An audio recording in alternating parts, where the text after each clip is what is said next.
Hi, welcome to 66 Days to Success. I'm Jeff Ondash. Boy, do we got a great show for you today. A lot of us, when we're out there trying to attain our goals, we've sat down, we wrote them down, we go out every day, we try to work hard on them, we fail at them, we get back up, we start again the next day with a new mindset of trying to succeed. And remember, 66 days is all about, it takes 66 days to make your goal part of your lifetime, your habit, to make it come to fruition. But every day things happen. Sometimes we don't get to do what we want, to work enough on that goal. Sometimes we miss it, we quit, we fail. But it's all about getting back up, getting on that horse and not quitting and continuing on. Somehow, some way, you've got to bring yourself to it. We have an interview today with a fellow, a really good friend of mine, Ray Housteau. We've interviewed his brother Gary, who has been battling cancer not once, but twice, and is doing a great job at it. He beat stage 4 colon cancer, and now he's battling stage 4 liver cancer, and he'll beat that too. But his brother Ray has a really, really great story. And what I like to think of is when we're out setting goals for ourselves and trying to be a better person and trying to lose weight or whatever your goal is, I like to think that not so much about the failures and successes of it, but the way we put things into perspective every day. And it's not so much if you succeed or you fail at something, it's how you look at it. When you wake up every morning, are you just glad you had another day and you go out and you take on the world, or you saddened, or you're mad because, oh, I've got a headache, or this didn't go right, or that didn't go right. Sometimes we make things into mountains when they're really molehills, and we should look at things with a different perspective. What's important? Ray Housteau died. This is a guy that he's lived a tremendously blessed life. He was a great football player at Wilson. He went on to play football in college. He's a very successful businessman. He's in tremendous shape. There's not an ounce of fat on him. He works out every day. He's worked out every day of his life. I think when he was an infant, he even worked out. Ray's a great guy, tremendous personality. He's a singer, he's a painter, he's an artist, he's a photographer. He's done just about everything, and he takes all these things on with vigor and goes out and tries to be the best that he can at it. But he died. One day, he had a massive heart attack and died. For up to 8 minutes, he was gone. He has got a tremendous story. You really need to sit back and watch the rest of this. Ray took that death of himself into a whole new second life. It's really a fascinating story of what happened to him and how he looks at things now. So sit back and relax and watch this great interview with Ray Housteau. It's coming up right now. You're going to really like this.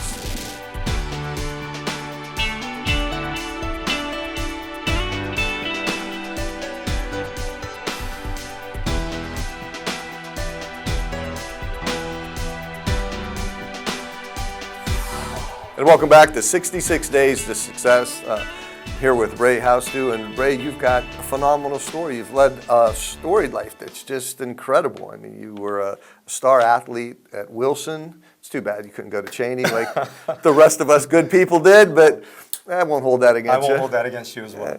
And yeah, and you played some football there, and you played sports as a kid. You come from a great family.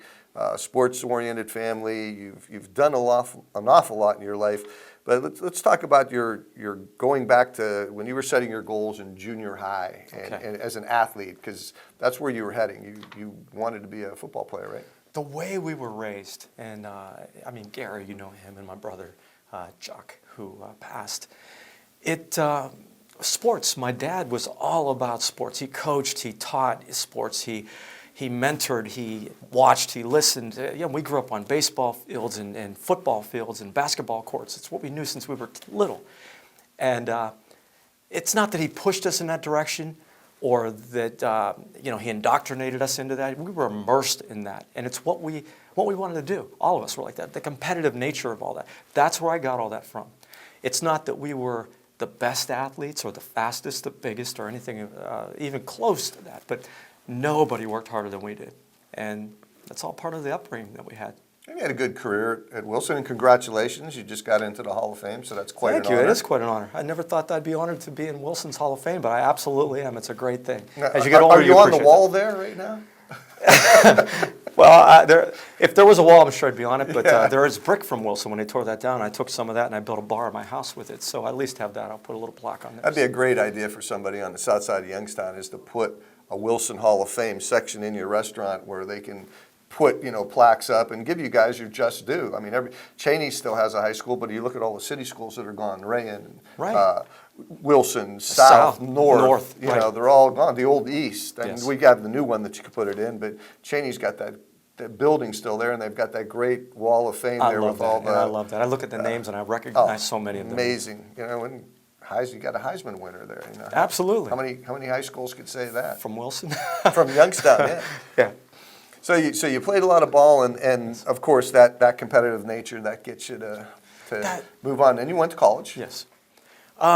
Played football there. I hurt my knee, but I started taking education a little more seriously.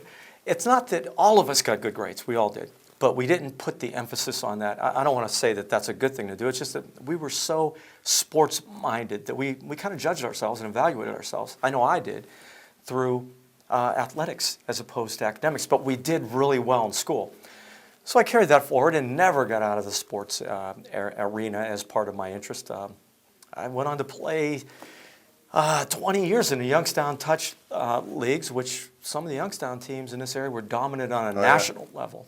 We went down and won national championships, as well as other teams from the area, and it was a fill for us. It filled us a little bit with what we were missing from playing regular football, I guess you could call that. But and we got involved in other sports-minded things, such as Gary was on here talking about the playbook, the Valley's playbook, which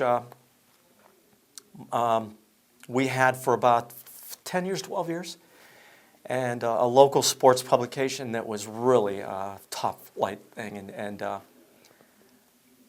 once again, it was something that Your older brother was my involved in brother that, too. Chuck, who passed again, he put that together, and it was just a wonderful thing to work on. And that was probably... After you got out of high school and then you kept your goals in football going, you wanted to pursue it, but that competitive nature you put out into all aspects of life. One thing I like about you is the fact that a lot of us can do one thing or two things, but you immerse yourself into so many different things, and you do them all well too, by the way. But you like some of us will just continue on. Like I still play old man's baseball in the over 58 league, but that's about the extent of it with my job. You do so many different things. You were a writer, you were a photographer, you paint, you still were involved in sports. You're a competitive lifter. You keep your body in great shape. It's a lifestyle thing for you that you still do. You could always, if you're ever in Fitch, you could see him running the steps all the time. And how many steps are there, do you know? 48, yeah. 48 high ones. Yeah. But you've done all these things well, and you've had a great life. You're in a group, the Classics, and you play all over town. There's 4 of you in there, and you go out and you have a great time. You put on a good show for everybody. So you're involved in so many different things. You got a great life going. You're a financial advisor. You have a very good business. You took that aspect of it. When you own your own business, you have to have a little extra oomph in you to have the guts to go in and take that chance, and you're paying yourself. If you don't work, you don't eat, one of those things. So you've done all these things, and you keep juggling all these balls, and you do that all so well. But something happened along the way there that here's a guy that, again, running, lifting, you can't tell with his shirt on, but he's in tremendous shape, cut, not an ounce of fat on him, and you've had this lifestyle since high school. Sophomore year of high school. I mean, you don't eat salt. You don't eat sugar. How could you not eat coffee? I've never had a cup of coffee. No abuses whatsoever? None. You've just led a very, very, took care of your body about as well as you possibly can do that. The thing about it is this, that everything you mentioned, that mindset that my father instilled in us, and it wasn't like he pushed us, it's just the way we were, because as a result of being around competitive sports and living a life that was kind of immersed in that. always looking to, move on to something better and make yourself better and everything. And on one hand, you're always striving for something and you're always pushing and you're never letting up, and that's a good thing. On the other hand, you're always striving, you're always pushing, you're never letting up, and that's a bad thing.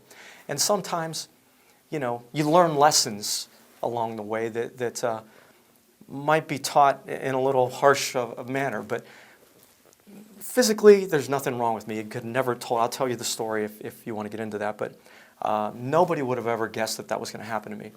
But genetically, I knew that was coming. I just didn't know when. Father died of that. My brother died of that. Uncles, aunt. The uncle I named after was 27, died of a heart attack. No, we're talking about heart disease here. And yes. This is where you're going to get into the meat of the story, because this is where it gets interesting. And I wanted to lay the foundation here of your competitiveness and your drive. And mostly I wanted to get across to you out there that's watching that nobody works out more than this guy. Nobody is taking care of his body better than in this area probably than you. I'm sure there's a lot of other guys that work out as hard as you do. But your intake of foods and everything else, you never did anything, any drugs, any alcohol, any sugars, caffeines, things like that. You stay away from all of the bad stuff. But yet still, even with that being said, he ran into a situation that I'll let him explain it to him, but it deals with your heart. So yes. You're going on in life now. How old are you right now, Ray? 58. 58. So and this happened 2 years ago? A year ago. A year ago. Okay. February. It was a year. A year ago, February. So you've had some family history, just as in mine. My grandfather died at 62. My dad had a massive when he was 48. Died. He died for 2 minutes. They brought him back, but he only had about 15% of his heart left. So they told us that we'd have him for 2 years. He lived 11 years. So we got some good mileage out of him after that. Still young. Still young. My brother Joe, massive heart attack at 38. Never didn't know it hit him and died instantly. So I know where you've been and where you're coming from. You can be in all that great shape. When it's genetic, you never know what's going to happen. So now I'll let him go. Go ahead. I did know it was coming. I did, but I never thought that it would be yet. It was because I'm the shape. You were getting tested, and didn't you? I mean, you go for regular testings. I did. Physical 2 weeks before it happened. A physical and EKG 2 weeks before it happened. A year before that, I was in that boxing tournament that Mike had, and I had a stress test done there, and nobody detected anything. What was happening, and I didn't realize this, is that my heart, little by little, was starting to work less of my heart I was using. But my body, because I never stopped doing what I was doing, I didn't notice it, and my body adapted to the little that my heart was giving it until finally it was just too much. The day before that happened, I was in Florida running on the beach by myself. I felt great. That morning it happened in a gym, the Body Shop, in Housteau, Wedgwood Plaza. Excuse me. And I had a regular workout. The only thing that I would tell you is ordinary. Everything was ordinary. My workout was good, running treadmill, everything. I felt great. Talked to a buddy of mine afterwards for about 10 minutes. I remember the conversation, like you and I talking right now. Ohio State, Nebraska football. Next thing you know, I'm thinking, man, it got a little late. I start walking into the locker room, and there's about a 5-foot-long hallway that you're getting, that you're in before you're in the locker room. And I'm thinking to myself, I better hurry up. My first day back, I got to get into work. The next thing you know, I woke up a day later, and my girlfriend Mandy's standing above me and told me I had this heart attack and died. I couldn't believe it, and I'll get into more of the details of it. But I felt fine. I tried to get up there. I saw I had tubes coming out of me and realized I couldn't get up. But it all happened with no notice, with no shortness of breath. Was this caused from a blockage? Is that what it was? 5 of them. 5. And I didn't realize it. 90 to 100% blockage. And the Widowmaker was one of them. Yeah. That's what got my brother Jeff. I was dead before I hit the ground, according to what the doctors had told me. And I couldn't have had a better situation for this to happen in. A good buddy of mine who I work out with, Mark Kellerman, excuse me, he's a Youngstown Army. He's an EMT. He was there. We worked out a little bit together that day, and he was there to give me compressions and keep me going. Even though I was gone, keep my blood pumping until the Austintown. At that time, you had no pulse, no blood, blue. Okay. They said, he looked at me, I was blue. One gentleman was there. He said that he was a Vietnam vet, a medic, and he was there to help Mark, but Mark didn't need it.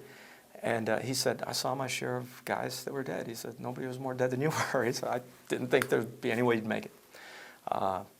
Anyway, Mark kept that up. 5 to 8 minutes is what I understand. And think about that. That's a long, long time to do that. Yeah, because they usually say after 3 minutes, that's it. Right, the oxygen. But he kept it. He did it right. My ribs cracked. He broke my ribs. He did it right. The blood kept moving. The Austin Town Fire Department got there, and those guys did a great job. One of my buddies works there. He was with the crew that was working on me. He said, we paddled you 6 times. He said, there wasn't going to be a 7th. And they got me back. And the lane ambulance people, they gave me a shot of adrenaline. And I guess I was still back and forth, but woke up a day later, hearing all these stories, not believing any of it. I could stand up. I could feel like I could get out. Only these tubes were made. They didn't let me. I never felt one bit of discomfort before it happened, after it happened, recovering, nothing. And essentially what happened is, like my doctor said, he said, you worked out, you trained yourself to survive that moment. And I did. So now when you were in the hospital, had they already performed surgery on you with Yes. the tubes? So when I woke up, I was already... So you had 5 bypasses then? Yes. Okay. But the way it all happened, too, you think about things, and getting back to what you said about the lifestyle that I live, guys in the gym, at first I thought, well, if I did all this and I still had this happen to me, why bother? What more can I do? And I told this to my surgeon, and he said, you would have had this 10 years ago and you would not have lived, no matter what the circumstances were. But guys start coming to me then and telling me, if this could happen to you, it's going to happen to me. And they start going to get checked, and they start, like Gary was telling people his story, and people then reacted off that to make sure that they were on top of all this. You, with your family history, need to be on top of this. I thought I was. Apparently not enough, but I couldn't have done much more than I did, but I just made sure that I lived in my life to be able to survive that moment. I woke up in the hospital and had this story told to me, and at first I couldn't believe any of it. Then, I realized the reality of it. And my first remark to Mandy was, they cut me open, what about my abs?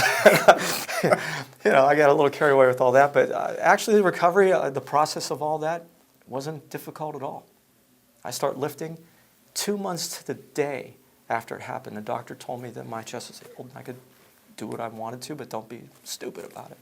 And the amazing thing, if I have this correct, there was no heart damage?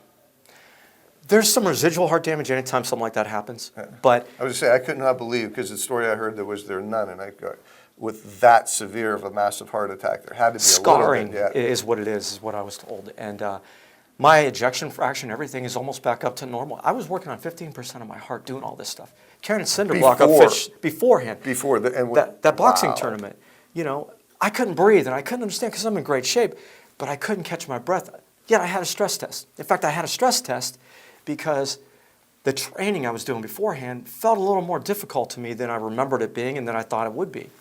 But they didn't catch anything in that.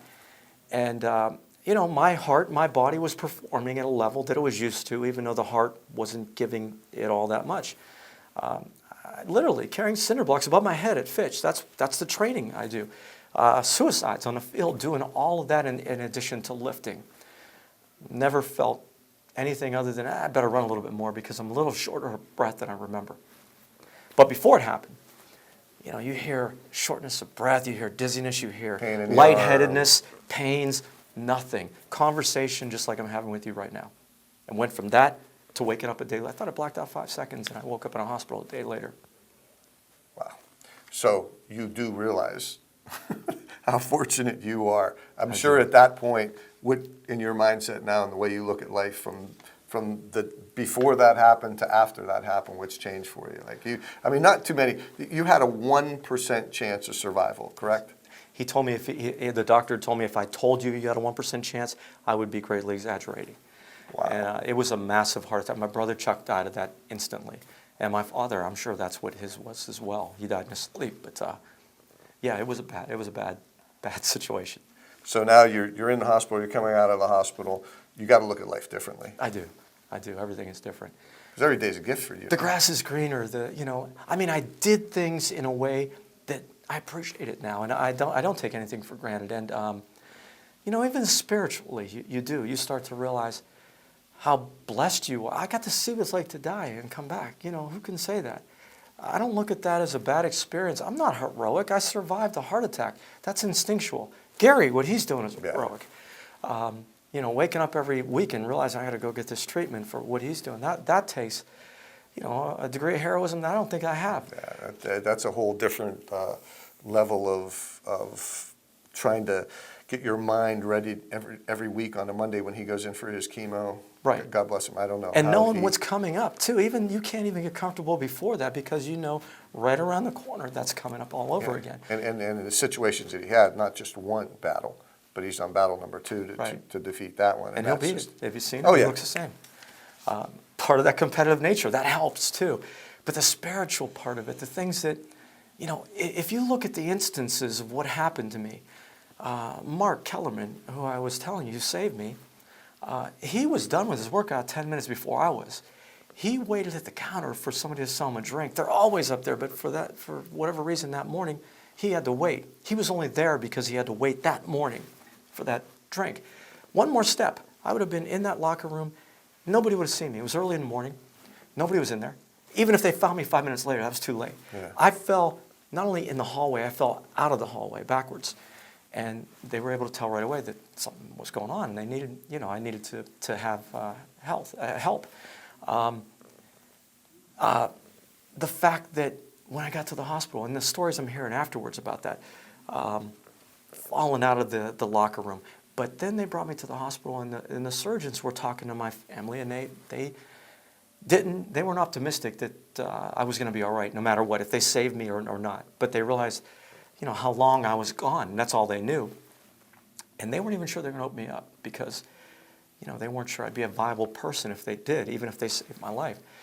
So because of being gone so long, because of being gone, I lack of oxygen. Yeah. But Mark did everything exactly the way he had to do it, and those guys from Nelsontown, fire department and ambulance crew that were there were great. Everything worked out exactly the way it had to. One more thing that I learned after the fact is a dear friend of mine. He ran the heart machine there at St. Elizabeth's in the operating room. I was laid out, from what I understand, without a shirt on, and he saw that I was fit and I had these tattoos that I guess he recognized. As they were discussing whether or not even to bother opening me up to fix this, he looked at me. He said, "Give me that chart," because he couldn't see who I was. And he said, "I know him. I played football with him for 20 years. He's going to make it. This guy's in the best shape of anybody I've ever been with. You need to go do this." He was only there because somebody was late to work, his shift ran over, whatever it was. He happened to be there. All these things lined up happened perfectly. just like it had to for me to be able to. If I was driving, I dropped my daughter off at school before that. If I was in a vehicle, if I was in that locker room, if I was in a parking lot, I wouldn't have lived. All things, of course, spiritually, you think of all this stuff. You don't appreciate just the fact I got a second chance, but the manner in which it happened is like a message. So what do you take with that message now? It's almost like you've got your second life. You're in the whole new realm now. You're still working in your same capacity in your business. There's no difference in anything I do in life. Nothing. I'm not compromised Just your outlook? in any way at all, other than my outlook, which is a positive. You take things for granted. I had a blessed life. I have a blessed life. There's nothing that I would look at and say this stresses me out. What it did is, I think, let me be an example of if this guy can have that happen to him, anybody could. And if you don't take that seriously, you're kidding yourself. I look at people that don't do a fraction of the things I do, and I don't begrudge them. I just think, wow, that guy almost outlived me. Yeah. And people think along that line. And I was thinking at first the other way around. Why bother? I did it all right. It didn't matter, but it did. And I think my lesson is I believe, is to be more of an example. Not that I'm looking to be that. It just is a byproduct of what happened. How long were you in the hospital? A week. That's it. That's pretty short for what you went through, too. I couldn't stand it. I couldn't stand being in bed. I couldn't stand in the hospital. I couldn't stand sitting around waiting for me to be able to go to the gym. And I had a vest on me that there was a defibrillator if anything happened. There had to be a sort of a sense of disbelief that all this even happened to you when you came out of it, and and you found out where you were and you had the tubes and everything. There had to be some kind of come on, guys. Jeff, I look at it now and I can't believe it. I go back and it comes up on my memories on Facebook. And I'm looking at things that happened, and people are commenting as I'm still in the gym. I'm looking at the timing of all this and thinking, this happened. I didn't experience any of it. I was okay, and I woke up and I was okay again. I didn't know all this happened other than people telling me that. So yeah, it is disbelief, but it's a profound thing to learn all this, to realize too that, there are certain other things that happen in the midst of all this. I died. I got to find out what it's like to die and what it's like to come back and never have any kind of side effects or repercussions out of it. And your next question, did you see the light? No, I wasn't going to ask it, but go ahead since you brought it up. Yeah, it's a spiritual thing. And honestly, I grew up that way. My dad said he did. I didn't. And I thought, see a light, what's that mean? That can't be good. Right. But things happen. Did you see a fire, burning flame? I felt a little warm, but that's all I remember. No, I didn't see a light, but there are things that happened that I couldn't explain. And I'm a kind of person that would think, all right, there's a reason, that you could logically explain that this happened a certain way or this happened a certain way. But this is a factual thing. Here's the facts of it. They called Mandy, my girlfriend, as I was laying on the floor. She was there, but they didn't let her go back to me. When it was pretty apparent that I was not going to make it, they let her back, and she started whispering stuff to me. And I was able to repeat everything she said, even though some of it was obscure. That was kind of, I shouldn't have been. I was monitored, and I just wasn't even alive at half that time. More importantly, when I woke up, I started asking her where these people were, my sons and other people that happened to be there. I won't name names. But there are people that were there that I had no idea would be there. I would never guess they would be there. For whatever reason, word got out fast, quickly. Well, with social media today, it's instantaneous. I could see. I knew it like an hour after it happened, basically. Like I said, people are commenting as I'm laying on the floor. Yeah. You're right, social media, it's out there. But I have vivid images and memories of who was in the waiting room as I was in the operating room, telling and repeating who was there, where they were standing, what they had on. I was never in that room. There's no way I could know any of this stuff. That's a factual thing to me. Did I see a light? Did I see myself floating above my body? No, I didn't see any of that. But I could not possibly explain how that could happen. My doctor did tell me that he hears that story often. So, something happens. I believe anyway. I'm spiritual, and of course. So it actually had to strengthen it then. It absolutely did. I was put to a test without any repercussions. The most extreme test you could be put into. Dad, this is my second chance. And I shouldn't be here for that. But, okay, I'm here. I have no side effects or repercussions. I was bench pressing 2 months to the day after it happened. I mean, not heavy, but still. There's a message in that somewhere to me as well. Not only to other people, but to me. Well, it's the old wake-up call. I mean, you got to look at things like you said, the grass is greener now. Everything that you do is a gift. Every single morning, every single moment that you live that you probably shouldn't have been here. That's a year. A year ago, you were gone. And it's hard to fathom because they say it's like a 2 to 3 minute threshold that the person has, is even if they bring them back because of the lack of oxygen, it can affect your brain and everything. So whoever that person was that took care of you is the reason you are here today. Yes. That gentleman there. But to go through what you went through, and every morning that goes by, I know you have to think of this on a daily basis when you look at things, or you get to go to something that you shouldn't be going to today. One more morning, one more day. Absolutely, I think of that. I think of people like yourself, even giving you a message, as you already know, because you've had an experience, a similar background that I do. But man, don't take it for granted, the health aspect of things. And it literally, if it could happen to me, there's nothing. They gave me a diet at the end of this, and my doctor said, this is a diet that you have to live the rest of your life by. I went, okay, I could ease up a little bit. Yeah. I'm still doing what I'm doing. I had the same breakfast every day for 30 years. I do things the way I do things, and I'm okay with that, but it still happened. Man, you got to stay on top of all this stuff. It could be taken like that. I read a quote once, and I think there's so much truth to this. A lot of people believe in fate, and they say, well, that was meant to happen. Or I personally don't believe in that, because the quote that I read was, destiny is not a matter of chance. meaning that something was destined to happen. It's a matter of choice. It's a byproduct of choices and decisions and Exactly. hard work. Right. You chose. If you had led your life a little bit differently and didn't do the exercise and put the things that you put into your body, most likely you probably wouldn't have made it. And I would have done it earlier. This would have happened earlier. Yeah, and when the way it was explained to me by the doctor with my brother when he was 38, the older you get, the more chance of survival you have because your heart builds up kind of like a wear and tear on it where it's able to withstand those heart attacks a little bit more. The massive ones, not so much, and especially when you're 38. But when you have a heart attack a little bit later on in life, you're able to survive it have a better chance of survival than when you were younger. So you had all these reasons not to be sitting here today, which is just an amazing thing. So there's people out there right now struggling about thinking about things in their life that they're not happy about, and might have a headache. They're striving for a goal and they're failing at it. What would you tell them, about taking your situation into it and the second chance that you have? And really, I guess where I'm going with this is putting things into perspective about what's really important in life, in your particular life or their particular life, to make things a little bit easier for them to handle. It's a corny thing to say. Some of the things that I think of, it's corny, but it's true. You can't take it for granted, not a day of it.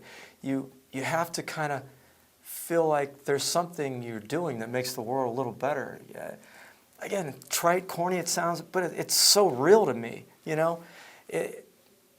can't explain the impact of what happened to me and how, something that sounds corny, it's profound to me. I would always say something like that. Who wouldn't? But I honestly think there was a purpose for me, to live. Not only to let other people know, all right, stay on top of this, but to do something that matters as often as I could do something, significant like that. There's a charity that I'm involved in through that TV show, The Amazing Race, that I was on. And we go to Celebration, Florida every year. There's dozens of reality people from different shows such as Ivor, Amazing Race, Big Brother, and on and on and on. And we go visit Give Kids the World Village. And these are kids that are dealing with life-threatening illnesses. Next year, some of them might not be around. We go there and we ask them for autographs. We dress up as pirates and princesses. They smile. This village is wonderful. I mean, they eat ice cream 3 meals a day if they want to, whatever they want to do. Their family, they go to Disney, Universal. And we get to come a day and spend a day with them and make their life and their day and their family's life a little bit better. They forget about what they're going through. That's heroic, what they're going through. What I did is instinctual. But to be able to do that, I've done that for 10 years. It meant so much more last year going there and understanding, the significance of what their battle is and that, they might lose their life at this age. And really, when you come down to it, we're all in a battle every day. Every day we get up, we face work. We face what we sometimes think are insurmountable tasks of starting to work out or starting to learn how to play a guitar or starting to write a book or whatever our goals are. We sometimes think they're insurmountable. But yet the biggest key, even before you set a goal, to me, from what I learned, is putting everything into perspective about what really, really is important. And that's it. The biggest thing is that you got up that day. Your health. And everything else is really kind of icing on the cake. Right. The ability to go out and attain a goal or attempt a goal, that's the icing. It's, when you get up and you have that opportunity, you got another opportunity. It's got to be such a wonderful thing every single day for you. There's probably not been one day that has gone by, I'm going to guess, that you've ever taken this for granted. No, never. It's impossible. I can't. It's part of me now. And there'll be times when I think too of, well, should I do this today? I don't feel. That's not even. It doesn't enter into my thought process at all. And I look at Gary for a constant reminder of, he's somebody a true inspiration. Absolutely. Absolutely, and he's inspiring so many people. We should probably tell him that Gary's been on the show twice before. It's Ray's brother, Gary Housteau, and he battled colon cancer. Found out that he had it, battled it, beat it, and it was stage 4 colon cancer. Right. And it was a long drawn out thing for him. The guy suffered tremendously through it and got the word that he had beat it. He was clear. The PET scans were all great. And then about like 3 or 4 months after he got the all clear, then he had stage 4 liver cancer. And he's battling that right now. And Gary, we love you. I know you're watching this, and we know you're going to beat that one too. But, you know, he's going through the chemo all over again. That's a battle. That's when you wake up in the morning and you have a headache and you got to go to work and you feel terrible about yourself. There's no reason to feel terrible about yourself. You're not, what he's going through is a battle. And the life that he fights every day and the mental and physical battle, mostly mental, that he has to go through every day is, like you say, heroic. And that's where we need to put things into perspective. Again, just because you're out there trying to accomplish a goal, lose weight, and you fail that day, that's no big deal. Even if tomorrow is another opportunity to do it and, you know, get right back at it and be a little bit more victorious in your attempt. It's all about the perspective that you put into your life. And stop thinking about how terrible your life is. The fact that you got up is the biggest victory. Everything else from there is downhill that day, even if you fail. I would tell people to make sure that it's a manageable goal, what they're doing. Even if they take little steps, make it so that you know, there's a positive outcome of that day, even if it's a minor one. You know, you don't dig a ditch it's a huge, long ditch all at one time. You take it in steps. And you have to kind of allow and allot time and life and energy to that. I've gone to the gym my entire adult life. The only times I missed is when I had a knee injury, and I still did one-legged push-ups. And when I was on that amazing race, I was out of the country, and I couldn't work out. Other than that, I've worked out my entire life. And I don't schedule. It's not like I think about that every day. It's part of my schedule. I don't wake up and think, should I go to the gym today? Because if I do, I could think of 100 reasons why not to do that. Yeah. It's just what you do. Set the alarm, you get up, you go to the gym. I don't even set the alarm. I wake up automatically. Well, but it's part of your lifestyle, though, too. That's part of your routine, yeah. And see, that's why the name 66 Days to Success came about. It's proven that it takes 66 days, that when you go to attempt something, no matter what your goal is, and we'll use fitness as yours, when you're going to get in shape and you're going to go to the gym, it literally takes you, and they found out that it's 66 days before you get over that hump that now it's a habit. It's not something that you have to worry about going to or force yourself to do. It's part of your routine every day. It's part of you, just like eating. It's something that you do. But it takes 66 days of failure to get to that point to where it's just another commonplace thing in your life to where you can get to attaining your goal. So I think some people think of it as this big, unattainable goal, like they got to go to the gym and do the things that I do and that you do to keep in shape. Literally, if your first day or week or a month or whatever part of those 66 days is walking 30 feet down your block and back or whatever it is you could do, accomplish it and then make it a little bit more. Get to that point. It's addictive.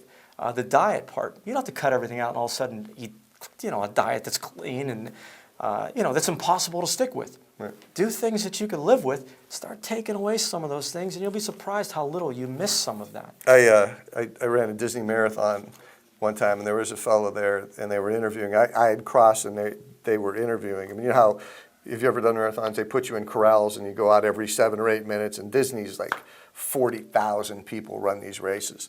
So I had just finished my corral. I finished in this first marathon I ever did, the full marathon. And there was this gentleman there. He was 93 years old, and he finished the race. And as I was walking by him, you get all stiff at that point, and your legs are cramping up. And I'm walking by, and I overheard him. The girl asked him. She goes, "Well, Jim," I don't remember his name. So, Jim, how did you accomplish this? And he said, 1 step at a time. And that was it. That was his answer. Though, it is, but it's accurate. Right. He did. That's how he did it. It was 1 step at a time to get to the end of the race. But the guy ran a 26.2 mile race, and he's 93 years old. So you could. It's all about mindset. Yes. It's all about perspective. It's all about being thin-skinned, being thick-skinned.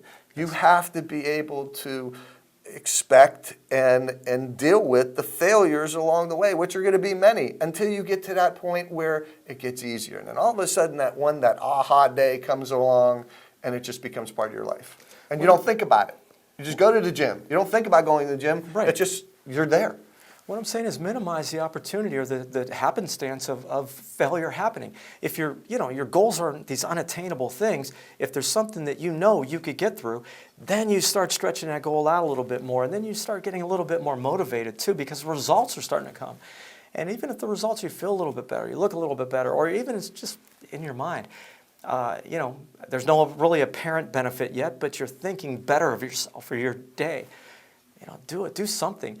Don't try to accomplish it all at once. Just start, working your way to that end result. And that's the biggest key. Sit down, get a pad, get a pencil, paper, crayon, whatever, block, cement, chisel, however you want to do this, and just make that plan of what you want to do. Set the goal, and then take it, and you set little short-term goals along the way to your long-term goal. If you're overweight, and let's say by 100 pounds, that's a big task to do. But people do it all the time, and you could too if you want to. And you set it up by little goals. How much do I want to lose the first month? And let's say that you say, I'm going to lose 20 pounds the first month, and you only lose 10. You don't quit. No. You just keep on, and you keep going to the next month, because the next month you might hit that 20. But over the course of the year, once you get past that 66-day threshold, it becomes so much easier. It really, really does. It's a struggle until then, but you just can't quit. Set it. Go after it, attain it, Absolutely. And put everything into perspective of just be grateful that when you wake up that morning, like you got that second chance, and everybody wakes up to have that extra chance, that extra opportunity to even go and fail at that goal today, because tomorrow might be the day when it gets a little bit easier and you start seeing more and more success. Or even worse, tomorrow might not even be there. So, nobody's promised that. Right. And in your case, nobody promised that next moment. And I know that. You're very, very fortunate. Absolutely. And I know you realize that. I do. All right. Thanks for listening to this interview. We're going to end it up. We'll be right back after this quick break with more of 66 Days to Success. Ray, thank you so much for sharing your story. Thank you for having me. God bless you, man. And thanks for you're an incredible dude, man. We're going to be right back.